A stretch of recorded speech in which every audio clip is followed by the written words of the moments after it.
She really thought she could steal my car out of my own driveway, but instead, she ended up losing the only ally she thought she had.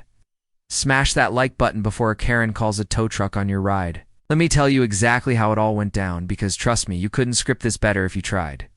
Now I live in a neighborhood with an HOA, which means every single blade of grass, every mailbox, every flower pot comes with some kind of rule. Now don't get me wrong, I'm fine with a little order. I mow my lawn, I don't leave trash in the street, I'm not blasting music at midnight.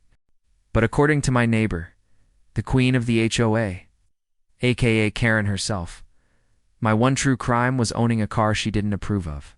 That's it. I drive a perfectly normal car. A little older. Sure, not a shiny Tesla or a brand new BMW. Also true. Guess what? Guess what? It runs perfectly fine. Doesn't leak oil, doesn't block anyone's driveway, and it's parked in front of my house. End of story, right? Wrong for Karen. It was never about the car. It was about control. She had already been on me for months about community standards. At first, it was little notes tucked under my windshield wiper. This car is lowering property values. Then it escalated to HOA emails, which she clearly wrote herself, saying my vehicle violated the aesthetic integrity of the neighborhood. Aesthetic integrity.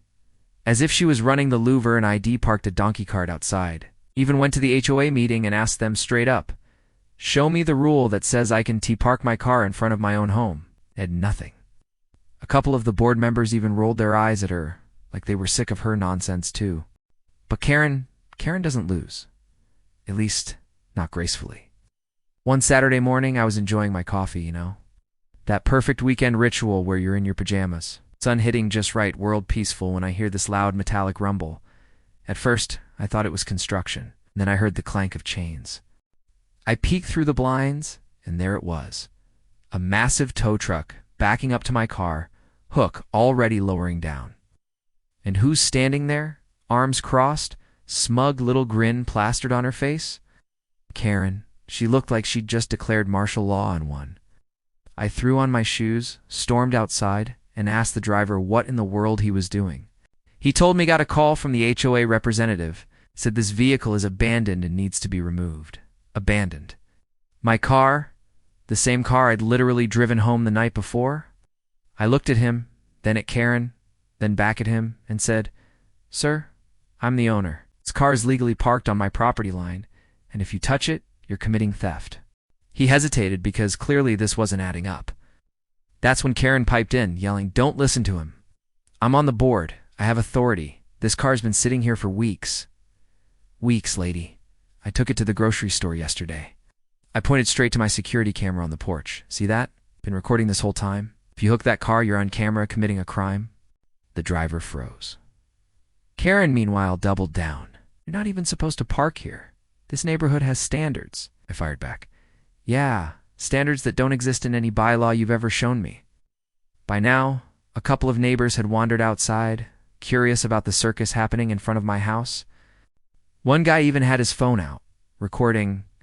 The tow truck driver looked at Karen, looked at me, and you could see the gears turning in his head.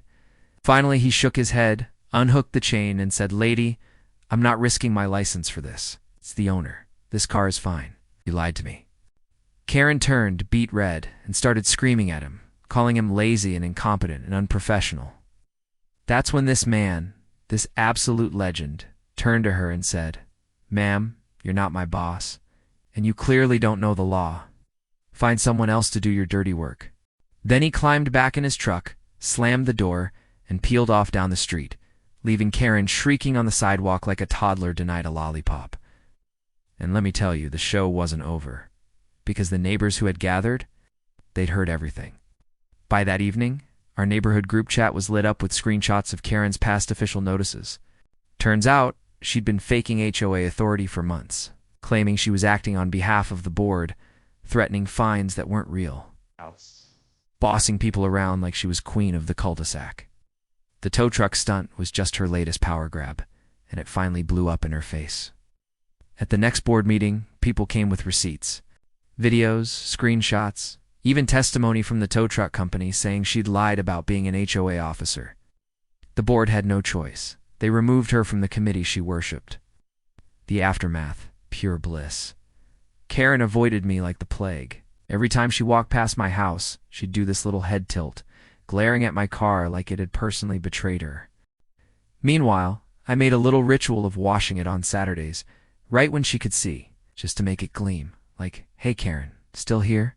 Still legal? Still mine?" My neighbors even started jokingly referring to it as the most famous car on the block. And the best part? I didn't have to lift a finger beyond standing my ground. Karen destroyed herself with her own lies. So yeah, my car is still parked right out front, right where it belongs. And every time the engine purrs when I turn the key, it feels like the universe itself is laughing right along with me.